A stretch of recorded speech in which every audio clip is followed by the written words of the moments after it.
São Paulo, 1998.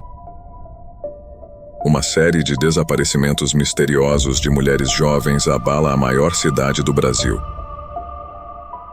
O que ninguém sabia é que essas histórias convergiam para um mesmo ponto, o Parque do Estado, e para um mesmo homem, Francisco de Assis Pereira, que ficaria conhecido como o maníaco do parque.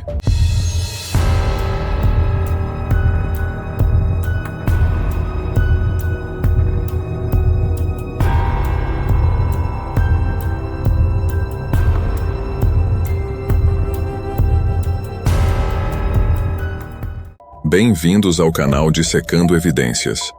Hoje, mergulhamos em um dos casos mais chocantes da história criminal brasileira. Um homem que usava seu carisma para atrair mulheres para a morte. Se você se interessa por true crime, investigação e os meandros da mente criminosa, este é o vídeo que você não pode perder.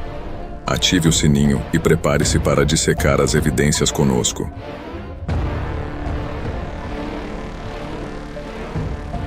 Introdução e contexto.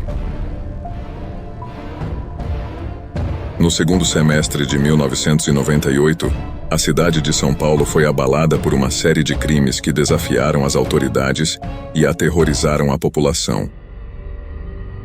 Mulheres jovens, em sua maioria morenas de cabelos longos, começaram a desaparecer misteriosamente. O epicentro desses desaparecimentos era o Parque do Estado, uma vasta área verde na zona sul da capital paulista. O que inicialmente parecia ser uma série de casos isolados, logo se revelou um padrão aterrador. As autoridades, convocadas às pressas de suas férias, se viram diante de um desafio sem precedentes. Um assassino em série estava à solta, e suas vítimas pareciam evaporar sem deixar rastros. À medida que os corpos começavam a ser descobertos, um quadro macabro se formava. As vítimas eram encontradas em estados avançados de decomposição, muitas vezes em posições que sugeriam uma crueldade calculada por parte do assassino. Os legistas, trabalhando incansavelmente, detectaram sinais de estrangulamento e marcas de mordidas nos corpos recuperados. A brutalidade dos crimes chocou até mesmo os investigadores mais experientes. O terror se espalhou pela cidade, alimentado por rumores e especulações. Mulheres evitavam sair sozinhas, especialmente nas proximidades de áreas verdes. A imprensa, faminta por detalhes, bombardeava a população com teorias e alertas, enquanto a polícia lutava para conter o pânico e, ao mesmo tempo, caçar um predador que parecia ser um fantasma. Enquanto isso, nas sombras, o homem que viria a ser conhecido como o maníaco do parque continuava sua série de atrocidades. Francisco de Assis Pereira, um motoboy de aparência comum, levava uma vida dupla que ninguém poderia suspeitar.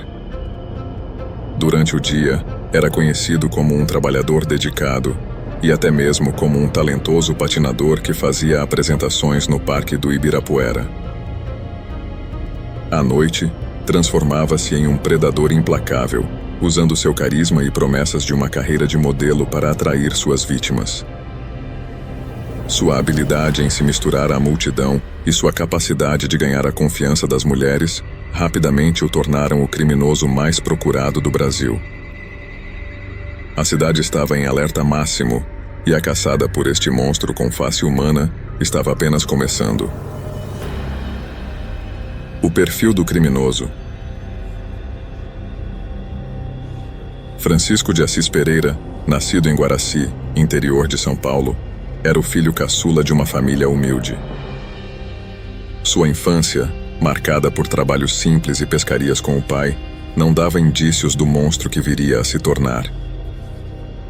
Na vida adulta, Francisco se estabeleceu como motoboy na capital paulista, levando uma existência aparentemente comum. Porém, por trás dessa fachada de normalidade, escondia-se uma personalidade complexa e perturbadora. Conhecido como Chico Estrela, devido às suas habilidades como patinador, Francisco era capaz de atrair atenção e admiração.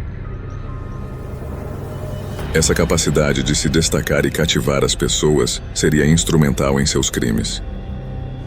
Sua aparência comum e comportamento social adequado o tornavam virtualmente indistinguível de qualquer outro cidadão, exemplificando o conceito do monstro ao lado que tanto fascina e aterroriza a sociedade. O perfil psicológico de Francisco revelava características típicas de um psicopata. Ele demonstrava uma notável habilidade de se adequar às necessidades e carências de suas vítimas, moldando sua personalidade para atraí-las. Sua inteligência e carisma eram ferramentas poderosas em seu arsenal criminoso. Francisco era capaz de ler as vulnerabilidades das mulheres que abordava, transformando-se no que elas desejavam ver, fosse um famoso piloto de Fórmula 1 ou um agente de modelos promissor. Esta capacidade de manipulação, combinada com uma total falta de empatia e remorso, fazia dele um predador excepcionalmente perigoso. Sua periculosidade era ainda mais acentuada pela aparente normalidade de sua vida cotidiana. Francisco transitava entre o mundo do crime e a sociedade comum com uma facilidade perturbadora, mantendo relacionamentos normais e um emprego estável, enquanto secretamente satisfazia seus impulsos mais sombrios no Parque do Estado. Modus operandi.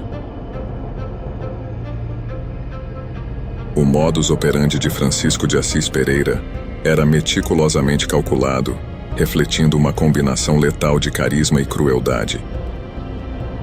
Seu terreno de caça preferido era o metrô de São Paulo, onde buscava mulheres que demonstrassem sinais de vulnerabilidade. Cabeças baixas, expressões preocupadas, com uma habilidade quase sobrenatural de ler pessoas, Francisco abordava suas vítimas, oferecendo uma escapatória tentadora de suas vidas comuns. A promessa de uma carreira de modelo. Sua tática era tão refinada quanto perversa. Ele se adaptava instantaneamente ao perfil de cada mulher, tornando-se o que elas desejavam ver. Para algumas, era um agente de modelos influente. Para outras, um piloto famoso ou um produtor de TV.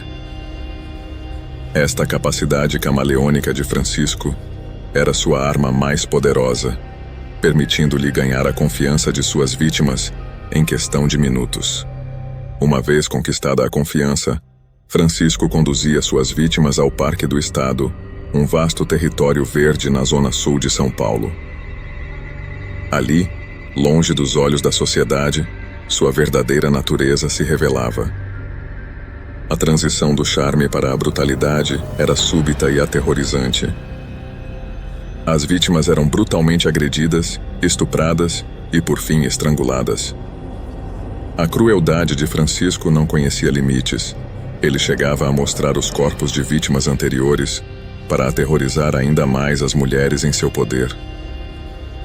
Seu sadismo se manifestava em atos como morder violentamente suas vítimas, deixar marcas que seriam cruciais para sua identificação posterior. Em alguns casos, Francisco mantinha suas vítimas vivas por horas, submetendo-as a torturas psicológicas e físicas prolongadas. O parque, que deveria ser um local de lazer e natureza, transformou-se no palco dos mais terríveis pesadelos, com Francisco reinando como um predador implacável em seu território de morte. A execução dos crimes revelava um nível perturbador de planejamento e controle por parte de Francisco. Ele escolhia momentos e locais específicos dentro do parque que conhecia bem e onde havia menos probabilidade de ser interrompido. Os ataques geralmente ocorriam em áreas mais remotas e pouco iluminadas, onde ele podia agir com impunidade. Além disso, Francisco tinha um padrão específico de ataque que incluía violência física extrema e, muitas vezes, o uso de armas brancas. Após os crimes, ele deixava o local de forma rápida e discreta, muitas vezes misturando-se com o público para evitar suspeitas. Esse modus operandi meticulosamente planejado e executado ajudou-o a escapar da detecção por um período prolongado, aumentando a sensação de insegurança e o medo entre os frequentadores do parque. As investigações do caso. As investigações do maníaco do parque foram um desafio sem precedentes para a polícia de São Paulo. O ponto de virada ocorreu quando os investigadores começaram a conectar os pontos entre os desaparecimentos e os corpos encontrados no Parque do Estado. A equipe, liderada por experientes detetives, montou um extenso mapa da região, marcando meticulosamente os locais onde os corpos foram encontrados e onde sobreviventes relataram terem sido atacadas. Este trabalho de mapeamento foi crucial para estabelecer o padrão de atuação do assassino. Paralelamente, as descrições fornecidas pelas sobreviventes permitiram a elaboração de um retrato falado do suspeito. A divulgação deste retrato pela imprensa foi um ponto-chave na investigação, gerando uma enxurrada de ligações do público, entre as quais uma se destacou. Uma mulher que havia sido abordada por um homem com as mesmas táticas do assassino, mas conseguiu escapar. Esta pista levou os investigadores a uma empresa de motoboys, onde descobriram que um funcionário, Francisco de Assis Pereira, havia desaparecido repentinamente após a divulgação do retrato falado. A descoberta de uma carta de despedida de Francisco, junto com um jornal contendo o retrato falado, solidificou as suspeitas. A investigação ganhou novo fôlego quando os policiais cruzaram informações com a Delegacia de Pessoas Desaparecidas, onde havia um registro de Francisco relacionado ao desaparecimento de uma ex-namorada. Este cruzamento de dados foi crucial para a construção do perfil do suspeito. A perícia também desempenhou um papel fundamental, analisando meticulosamente as evidências físicas deixadas nos corpos das vítimas. As marcas de mordida encontradas em uma das vítimas foram particularmente importantes, permitindo uma comparação odontológica que mais tarde seria crucial para a identificação definitiva de Francisco como o assassino. A análise de padrões ajudou a mapear os locais e horários dos ataques, levando os investigadores a concentrar seus esforços em áreas específicas do parque e a identificar possíveis comportamentos suspeitos. O uso de técnicas modernas de análise de dados, como cruzamento de informações e vigilância, tornou-se fundamental para filtrar e analisar um grande volume de informações e denúncias vindas da população. O desenvolvimento de um perfil psicológico e comportamental, aliado à identificação de padrões de ataque, permitiu que a força policial concentrasse suas operações de busca e prendesse Francisco de Assis Pereira. A sua captura foi o resultado de um esforço colaborativo intenso e da aplicação de novas metodologias investigativas, representando um marco significativo no processo de solução do caso e restabelecimento da segurança pública. A captura. A caçada por Francisco de Assis Pereira mobilizou o país inteiro.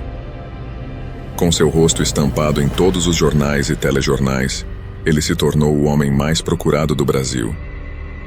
A pressão sobre as autoridades era imensa, com a população exigindo respostas e segurança.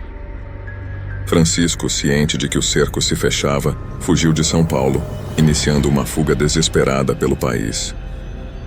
Durante semanas, pistas falsas e avistamentos não confirmados mantiveram a polícia em alerta constante. A busca se estendeu por diversos estados, com equipes policiais de todo o Brasil colaborando na caçada. Enquanto isso, a mídia alimentava a histeria coletiva, transformando Francisco em uma figura quase mítica de terror urbano. Cada dia que passava sem sua captura, aumentava a ansiedade pública e a frustração das autoridades. O desfecho da caçada veio de forma quase anticlimática. Francisco foi finalmente capturado em uma pequena cidade do interior do Rio Grande do Sul, a centenas de quilômetros de sua zona de atuação em São Paulo. Um morador local, reconhecendo-o de noticiários, alertou as autoridades. A polícia local, inicialmente cética de que um criminoso tão procurado pudesse estar em sua jurisdição, acabou fazendo a prisão.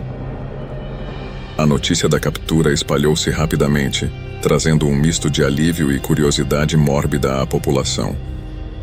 Francisco, O homem que havia aterrorizado a maior cidade do Brasil foi encontrado trabalhando em uma lanchonete, vivendo uma vida aparentemente normal. Sua captura marcou o fim de uma das maiores caçadas policiais da história brasileira e o início de uma nova fase na investigação. A busca por respostas e justiça para as vítimas e suas famílias. Confissão e consequências.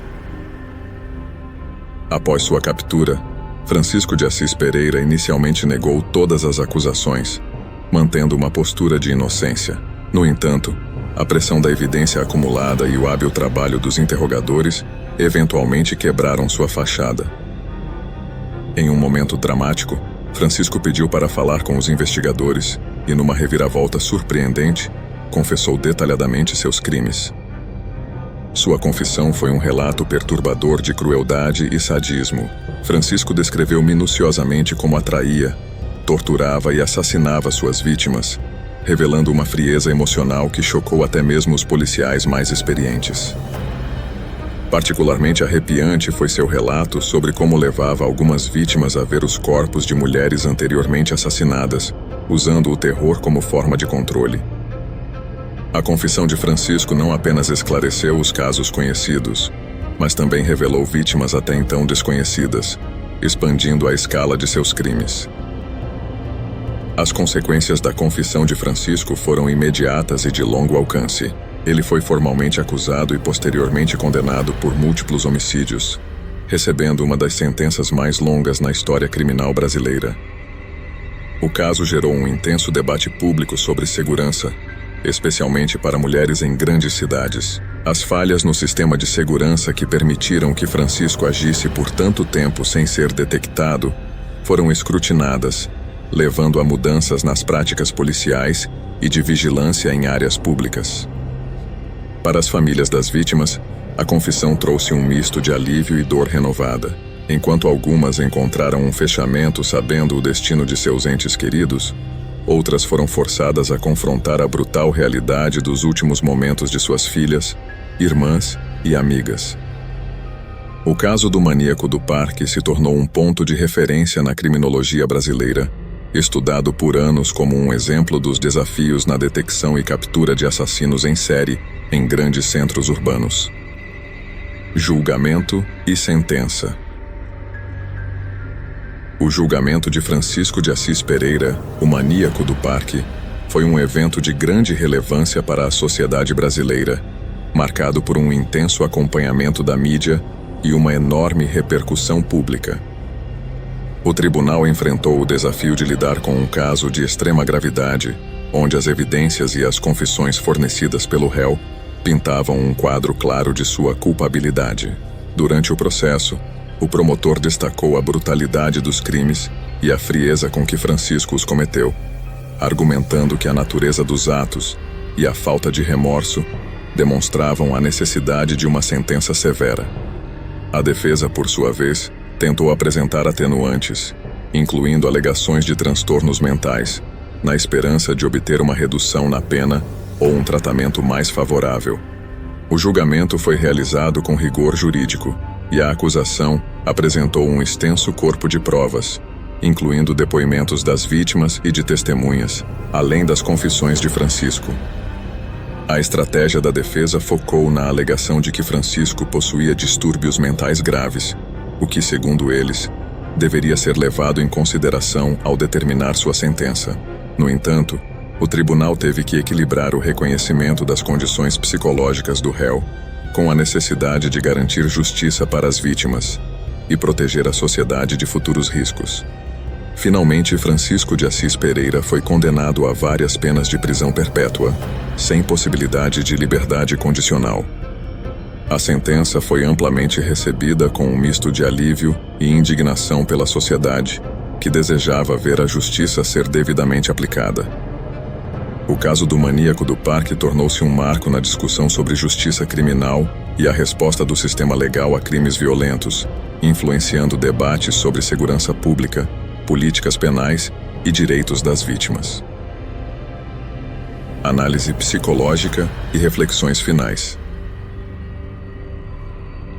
A análise psicológica de Francisco de Assis Pereira revela um perfil clássico de psicopatia, caracterizado por uma profunda falta de empatia e remorso.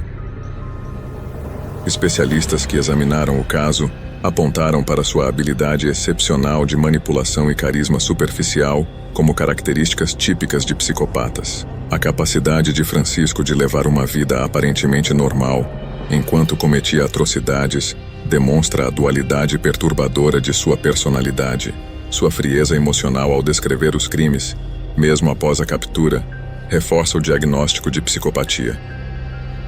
Os psiquiatras forenses destacaram que indivíduos como Francisco representam um desafio único para o sistema de justiça e reabilitação, pois sua condição é considerada praticamente intratável. A facilidade com que ele transitava entre seu papel social aceitável e seus impulsos homicidas ilustra o conceito do psicopata bem-sucedido, capaz de se camuflar eficientemente na sociedade.